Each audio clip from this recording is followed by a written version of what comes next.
और मगध साम्राज्य शुरू क्या कर दिया था, मगध साम्राज्य एक तरीके से खत्म भी कर दिया था, यानी पूरा खत्म हो गया था। मगध साम्राज्य जब स्टार्ट किया था तो हमने आपको ये बताया था, आपने जो बोलने जा रहा हूँ एक एक बात रिपीट कर अच्छे से सुनना, रिजल्ट में कल के 20 में 20 क्वेश्चन जीएस से सही होंगे। देखो जी, मगध साम्राज्य के सबसे प्राचीन वंश का जो संस्थापक था उसका नाम था वैद्रथ। क्या नाम था? वैद्रथ था, वैद्रथ। और इसी का बेटा था जरासंध। क्या नाम था? जरासंध। ये कहानी इतनी कंप्लीट हो गई। मगध साम्राज्य का सबसे प्राचीन वंश का संस्थापक पूछेगा तो आंसर होगा वैद्रथ। और जरासंध किसका बेटा था? तो वैद्रथ था। जरासंध का संबंध किस वंश से है या किस साम्राज्य से है? मगध साम्राज्य से इसका संबंध है। ठीक है, तो 3 प्रश्न ये आपके यहाँ से हो। अब मगध साम्राज्य पर सबसे पहला वंश जो हम पढ़ेंगे उसे हर्यक वंश। ठीक है, टोटल वंश कितने हुए? हर्यक वंश आएगा। हर्यक वंश के बाद ठीक बाद हर्यक वंश के कौन सा वंश आएगा? नंद वंश। कौन सा आएगा? नंद वंश आएगा। और नंद वंश के बाद नंद वंश का पतन करेगा चंद्रगुप्त मौर्य चाणक्य के द्वारा, तो वो मौर्य वंश की स्थापना करेगा। और मौर्य वंश का अंतिम शासक कौन होगा भैया? वैद्रथ होगा। अशोक जो होगा, अशोक की मृत्यु के बाद भी, अशोक की मृत्यु के बाद एक वंश की स्थापना होगी जिसका नाम क्या है? चेदी राजवंश है, लेकिन वो बाद में आएगा। उससे पहले भैया सुंद वंश आएंगे, कर्ण वंश आएगा और फिर चेदी राजवंश। ठीक है, और चेदी राजवंश आप पढ़ोगे समझ लेना मगध क्या हो गया? समाप्त, खत्म हो गया। ये मगध की गद्दी पर बैठ के लोगों ने शासन किया। देखिए तो प्रश्न कहां से आएगा? प्रश्न कहां से आता है? हर्यक वंश का संस्थापक कौन था? हर्यक वंश का संस्थापक का नाम जो भैया था वो था बिंबिसार। क्या नाम था? बिंबिसार। बिंबिसार मगध की गद्दी पर 544 ईसा पूर्व में बैठेगा। कब बैठेगा? 544 ईसा पूर्व में बैठेगा। और बिंबिसार नाम लिख देता हूं मैं, बिंबिसार, यही बिंबिसार है जिसका उपनाम जो है वो श्रेणी है। क्या नाम है? श्रेणी उपनाम। बिंबिसार 544 से लेकर के 498 ईसा पूर्व तक मगध की गद्दी पर राज करेगा। और 498 ईसा पूर्व में इसका लड़का होगा जिसका नाम होगा अमित्रघात, शत्रु विनाशक, जिसका नाम होगा अजातशत्रु। अपने बाप बिंबिसार की हत्या कर देगा। तो बिंबिसार के ठीक बाद 498 में बेटा कौन आएगा? अजातशत्रु। कौन आएगा? अजातशत्रु। कब आएगा? 498 ईसा पूर्व में अजातशत्रु आएगा। और अजातशत्रु का जो उपनाम होगा वो हुड़ी होगा। क्या होगा? वायु पुराण में अजातशत्रु को भद्रसार या वारसार कहा गया है। एक प्रश्न ये भी आता है कि अजातशत्रु के बारे में सिंहसेन का उल्लेख किया गया है। सिंहसेन भी इसे कहा गया है। तो क्वेश्चन आता है कि सिंहसेन किसे कहा जाता है? अजातशत्रु कहा जाता है। ये भी क्वेश्चन। ठीक है, अब अजातशत्रु जो होगा, अजातशत्रु की मृत्यु, अच्छा हाँ, इसके ऊपर बिंबिसार में अगर आएंगे तो एक बात ये समझ लेना, बिंबिसार ने वैवाहिक संबंध स्थापित करके अपने साम्राज्य का विस्तार किया। इसने 3 शादियां करी थी। पहली कौशल नरेश प्रसेन जिनकी बहन किससे? महाकौशला से, दूसरी क्षेमा से और तीसरी चेलना से मध्य प्रदेश की राजकुमारी थी। इन तीनों से शादियां करी और बदले में अपने ससुर जी से डिमांड करी, राज्य दिया और अपने राज्य को बढ़ा दिया। इसकी मृत्यु 498 में हुई अजातशत्रु आया। अब कहते हैं ना कि इसने अपने बाप को मारा था तो इसको इसका बेटा मारेगा। अजातशत्रु का जो लड़का होगा कौन होगा? उदयन। वो अपने पिता को मारेगा। और उदयन जो होगा 498 में जाएगा और 461 ईसा पूर्व के आसपास, 461 ईसा पूर्व के आसपास कौन आ जाएगा? उदयन आएगा। और उदयन का बेटा होगा कौन? नागदशक। और नागदशक हर्यक वंश का अंतिम शासक भी कहा जाएगा। तो क्वेश्चन आएगा हर्यक वंश का अंतिम शासक कौन था? नागदशक। ठीक है, नागदशक या नागदशक। तो हर्यक वंश का बेटा संस्थापक कौन था? बिंबिसार। हर्यक वंश का अंतिम शासक नागदशक। समझ में आ गया? अजातशत्रु किसका बेटा था? बिंबिसार का। अजातशत्रु का बेटा कौन था? उदयन। ये आ गई। अब नागदासक की मृत्यु कौन करेगा? इसी का अमात्य होगा शिशुनाग। शिशुनाग होगा शिशुनाग। यही शिशुनाग फिर बाद में इसके बाद आएगा शिशुनाग वंश की स्थापना करेगा। इसकी शिशुनाग वंश। शिशुनाग वंश की स्थापना करेगा। शिशुनाग वंश की स्थापना शिशुनाग करेगा, ठीक है। और शिशुनाग वंश का अंतिम शासक होगा कालासोक। कौन होगा? कालासोक। और कालासोक के बाद आएगा नंदीवर्धन। तो शिशुनाग वंश का अंतिम शासक पूछा जाएगा तो कौन होगा? नंदीवर्धन। नंदीवर्धन शिशुनाग वंश का अंतिम शासक नंदीवर्धन, जिसकी हत्या महापद्मानंद ने कर दी। महापद्मानंद वही है जो नंदीवर्धन को मारेगा, शिशुनाग वंश का पतन करेगा और नंद वंश की स्थापना करेगा। ठीक है, यही महापद्मानंद है। महापद्मानंद वंश का संस्थापक महापद्मानंद। इसे सर्वक्षत्रांतक कहा जाता है, ठीक है। क्षत्रियों का समूल नाश उसने कर दिया था। और इतिहास में इसे द्वितीय परशुराम की संज्ञा भी दी जाती है। ये क्वेश्चन बार बार इसलिए रिपीट करता हूं क्योंकि पेपर में आया हुआ प्रश्न है कि द्वितीय परशुराम की संज्ञा किसे दी जाती है इतिहास में, तो महापद्मानंद। नंद वंश का अंतिम शासक कौन होगा? धनानंद। नंद वंश का अंतिम शासक होगा जिसको चंद्रगुप्त मौर्य मारेगा चाणक्य की सहायता से। तो मौर्य वंश का संस्थापक कौन होगा? चंद्रगुप्त मौर्य। चंद्रगुप्त मौर्य। चंद्रगुप्त मौर्य होगा। चंद्रगुप्त मौर्य के बाद इसका बेटा आएगा बिंदुसार। बिंदुसार। तो चंद्रगुप्त मौर्य की कहानी समझिए। ये मैंने लिखा चंद्रगुप्त मौर्य। चंद्रगुप्त मौर्य 345 ईसा पूर्व में इसका बर्थडे जन्म हुआ और 322 ईसा पूर्व में मगध की गद्दी पर बैठेगा मौर्य वंश का संस्थापक बनके। 322 से लेकर के 322 से लेकर के 298 तक 298 तक संस्थापक रहेगा चंद्रगुप्त मौर्य। 298 में बिंदुसार आएगा और बिंदुसार की मृत्यु 273 में होगी। 273 से 269 के टाइम पीरियड पर अशोक आ जाएगा। जिस समय युद्ध हो रहा था, जिस समय बिंदुसार मर जाता है, उस समय जो अशोक होता है वो अवंती का राज्यपाल होता है। कहां का? अवंती का राज्यपाल होता है।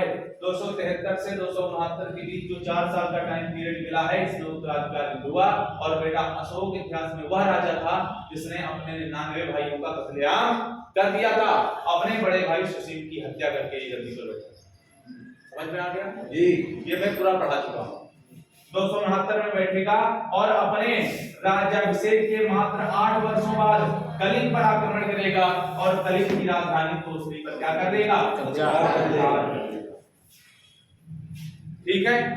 200 कब? 261 में। 261 में। समझ में आ गया? तोसरी पर अधिकार करेगा।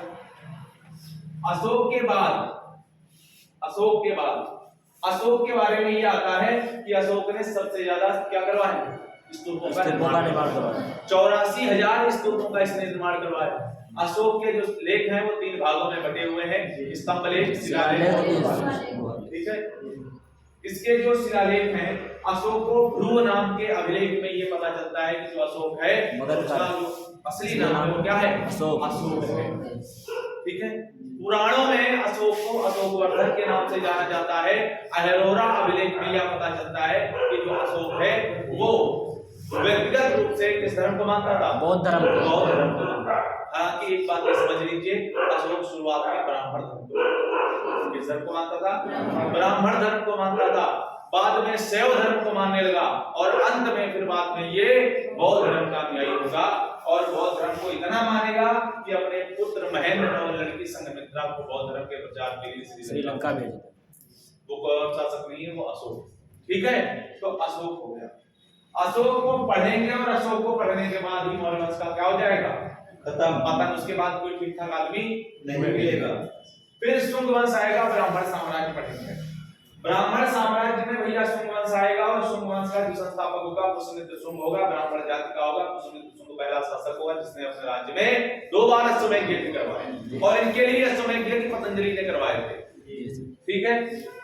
पुष्यमित्र शुंग जो था, पुष्यमित्र शुंग एक अभिलेख का भी निर्माण करेगा जिसका नाम होगा, एक अभिलेख की रचना ये करेगा, स्तूप, भरभूत स्तूप। हाँ ठीक है, भरभूत स्तूप, भरभूत स्तूप का निर्माण कौन करवाएगा? पुष्यमित्र शुंग करवाएगा। शुंग वंश का अंतिम शासक कौन होगा? वो कोई नहीं बताएगा, वो बताएंगे कौन भैया? विनय कापी बंद कर दो, कापी बंद कर दो। वीरू शुंग वंश का अंतिम शासक।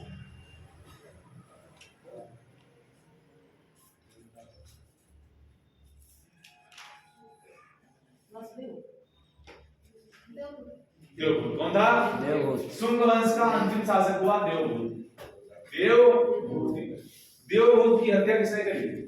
वासुदेव ने। और वासुदेव बाद में किस वंश का संस्थापक हो गया? कर्ण वंश। कर्ण वंश का। कर्ण वंश का अंतिम शासक कौन होगा? सुशर्मा होगा। सुशर्मा की हत्या कौन करेगा? सिमुक करेगा। और सिमुक क्या होगा तो क्या आएगा? सातवाहन वंश आएगा। ये वही सातवाहन वंश है जिसे आंध्र वंश के नाम से भी जाना जाता है। समझ में आ गया? तो सातवाहनों ने अपनी राजधानी किसे बनाया? प्रतिष्ठान को बनाया। प्रतिष्ठान किस नदी के किनारे है? गोदावरी नदी के किनारे है। किस राज्य में है? महाराष्ट्र में है। और महाराष्ट्र के जिले में है औरंगाबाद। ठीक है, अगर आप बेटा ऐसे इतिहास को पढ़िए तो दावा है कि आपका एक भी प्रश्न कम नहीं होगा जी। साल भर अगर आप इस तरीके से पढ़िए तो आपका लोअर पीसीएस का पेपर निकल जाएगा, क्योंकि पीसीएस में कुछ और नहीं आता है। पीसीएस का टोटल एग्जाम किस पर होता है? जीएस। अब अगर तुम इतिहास ऐसे पढ़ सकते हो तो तुम भूगोल भी ऐसे पढ़ सकते हो, संविधान भी पढ़ सकते हो, विज्ञान भी पढ़ सकते हो, क्योंकि सबसे कठिन इतिहास ही माना जाता है। क्योंकि इतिहास में इतनी डेट है, ऐसे ऐसे नाम है जो हमको याद नहीं होते। तो ठीक भैया, सातवाहन वंश आ गया और सातवाहन वंश की फिर बाद में समाप्ति भी होगी और चेदी राजवंश, अशोक जब मरेगा तब चेदी राजवंश आएगा। और क्योंकि अशोक यहाँ पर मरने वाला नहीं है, ये वंश आ रहे हैं, अशोक जिंदा है, बस गद्दी पर नहीं है। अशोक के मरने के बाद फिर बाद में चेदी राजवंश आएगा। ठीक है, और फिर भारत पर यवन, भारत के यवन राज्य, जो भारत के यवन राज्य उनकी बात में कर लेता हूं।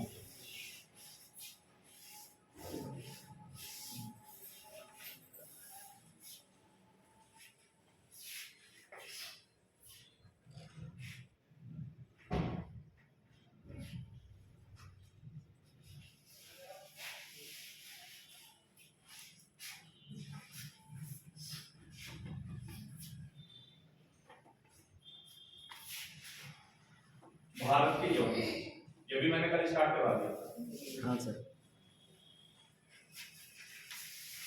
भारत पर जिन विदेशी आक्रमणकारियों ने आक्रमण किया उनका आपसे सीरियल नंबर पूछा जाएगा, उनका क्रम पूछा जाएगा। तो सबसे पहले हमारे भारत में हिंदी यूनानी है, कौन आएगा? हिंदी यूनानी आएंगे, उसके बाद शक आएंगे, उसके बाद पहलव आएंगे और उसके बाद क्या?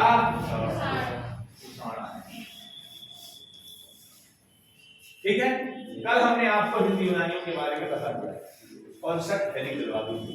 हिंदी यूनानी और कोई नहीं थे, हिंदी यूनानी पहले व्यक्ति थे, हिंदी यूनानी पहले यूनानी थे, ऐसे शासक थे जिन्होंने सबसे पहली बार भारत में आक्रमण किया। और जो डेट ऑफ पीरियड था वो 119 ईसा पूर्व में, ईस्वी में था। 190 ईसा पूर्व में इन्होंने आक्रमण किया था। अब क्वेश्चन अगर आ जाए कि भारत पर सबसे पहले आक्रमण किसने किया था, तो आंसर क्या होगा? हिंदी यूनानियों ने। और कोई नहीं था, बैक्ट्रिया का शासक डेमेट्रियस था जिसने हमारे ऊपर शासन आक्रमण किया था। बैक्ट्रिया का शासक, बैक्ट्रिया कौन था? डेमेट्रियस।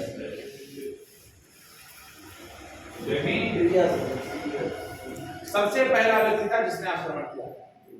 इसलिए यहां से मोहम्मद बिन कासिम का नाम भूल जाना, मोहम्मद बिन कासिम का नाम भूल जाना। क्यों भूल जाना? क्योंकि इन्होंने 712 ईसा पूर्व में आक्रमण किया था और इन्होंने 190 ईसा पूर्व में आक्रमण किया। समझ में आ गया? इसलिए सबसे पहला व्यक्ति यही हो गया। अब अगर तुमसे कोई पूछे कि भारत पर सबसे पहले आक्रमण अंग्रेजों ने किया था, फ्रांसीसियों ने किया था, डच ने किया था, पुर्तगालियों ने किया था या हिंदी यूनानियों ने किया था? हिंदी यूनानियों ने किया था 190 ईसा पूर्व। ठीक, पहला व्यक्ति कौन था? डेमेट्रियस। भारत में सबसे पहले सोने के सिक्के किसने चलाए थे? हिंदी में। वेद यूनानियों ने। ठीक है, और कुछ इसके बारे में बताया? सबसे प्रतापी जो राजा था वो कौन था? खारवेद। कौन था? खारवेद। तो उसकी राजधानी भी बता दो, हिंदी यूनानियों की राजधानी बता दो।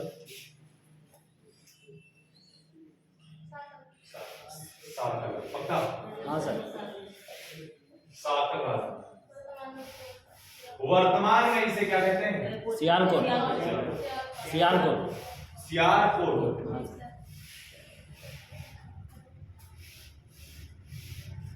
इसका नाम वर्तमान में, ठीक है, सियालकोट। ये बात समझ में आ गई? तो भैया मेरा जीएस भी खत्म हो गया। जीएस में मैंने कल यहीं तक पढ़ाया था और आगे की कहानी हम कल से स्टार्ट। ठीक है, कल आपको शक पढ़ाना है और पहलो पढ़ाना। 1 घंटे में ये 2 टॉपिक खत्म कराने हैं, शक और पहलो, और फिर कुषाण पढ़ा करके आगे बढ़ जाएंगे। अब हम इधर ध्यान ज्यादा ना दे करके अब हम मॉडर्न हिस्ट्री पर चलेंगे, आधुनिक भारत पे, जहां पर बड़े बड़े आंदोलन हुए हैं। सत्याग्रह आंदोलन हुआ, गांधी जी आए, विनोबा भावे आए, ठीक है, इस तरीके के आंदोलन में पढ़ बस भैया यही तैयार रखेंगे जीएस को। अब आपको करंट अफेयर पढ़ना है।